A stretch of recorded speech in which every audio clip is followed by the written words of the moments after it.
নজর রাখবো পরবর্তী খবরে। মণিপুরের পরবর্তী মুখ্যমন্ত্রী বিজেপির ঘুমনাম খেমচাঁদ সিং।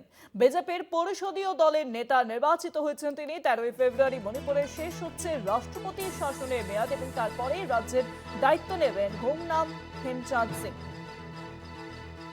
ইতিমধ্যে মণিপুরে চলছিল রাষ্ট্রপতির শাসন এবং সেই রাষ্ট্রপতির শাসনের মেয়াদ শেষ হচ্ছে 13ই ফেব্রুয়ারি। আর তারই মাঝে জানা যাচ্ছে যে মণিপুরের পরবর্তী মুখ্যমন্ত্রী হচ্ছেন বিজেপির ঘুমনাম খেমচাঁদ সিং।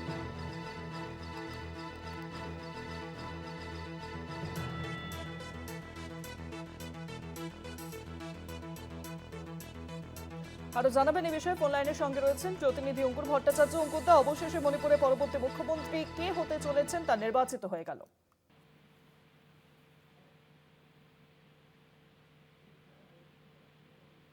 অঙ্কুরদা, শোনা যাচ্ছে? শুভাঙ্গী, শুনতে পাওয়া যাচ্ছে? হ্যাঁ হ্যালো শুভাঙ্গী, শুনতে পাওয়া যাচ্ছে? হ্যাঁ অঙ্কুরদা, শোনা যাচ্ছে। মণিপুরের পরবর্তী মুখ্যমন্ত্রী কে হতে চলেছেন তার নাম এবার সামনে চলে এলো। হ্যাঁ, ওয়াই.কে সিং পরবর্তী মুখ্যমন্ত্রী হতে চলেছেন। ইউমনাম খেমচাঁদ সিং। আমরা সকলেই জানি 2023-এর 3রা মে মেইটেই এবং কুকি যে আদিবাসী গোষ্ঠী রয়েছে মণিপুরে, তাদের মধ্যে সংঘর্ষ হয় এবং তারপরেই দীর্ঘদিন ধরে মণিপুরে একটা অচলাবস্থা ছিল। 2025-এর ফেব্রুয়ারিতে সেখানে রাষ্ট্রপতি শাসন জারি হয়। প্রথমে 6 মাসের জন্য, তারপরেও তার মধ্যে সরকার গঠনের কোনো প্রক্রিয়াই শেষ পর্যন্ত ঠিক না হওয়ার ফলে ফের 6 মাসের মেয়াদ বাড়ানো হয়। আগামী 12ই ফেব্রুয়ারি সেই রাষ্ট্রপতি শাসনের মেয়াদ শেষ হচ্ছে।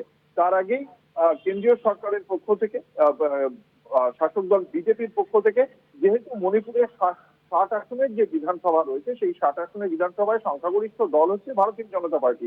32 জন বিধায়ক রয়েছে তাদের পক্ষ থেকে এই বিষয়ে তরুণ চুগ, সম্বিত পাত্র এরা দায়িত্বপ্রাপ্ত উত্তর পূর্ব এই মণিপুরের জন্য, এবং সেই কারণেই তাদের পক্ষ থেকে একটি বৈঠকে বসা হয়েছিল। যে বৈঠকে শেষ পর্যন্ত এই ইউমনাম খেমচাঁদ সিং এর নাম স্থির হয়।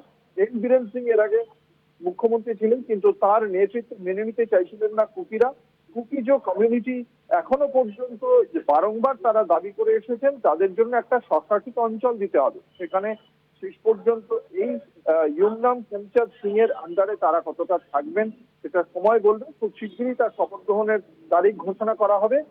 এবং ইউমনাম খেমচাঁদ সিং দুবারের বিধায়ক, এর আগে স্পিকারের মতো গুরু দায়িত্ব সামলেছেন মণিপুর বিধানসভায়। দেখা যাক আগামী দিনে কবে শপথ গ্রহণ হয় এবং তার নেতৃত্বে আগামী দিনে মণিপুর কিভাবে চলে। শুভাঙ্গী, অনেক ধন্যবাদ অঙ্কুরদা, ফোন লাইনের সঙ্গে ছিলেন প্রতিনিধি অঙ্কুর ভট্টাচার্য।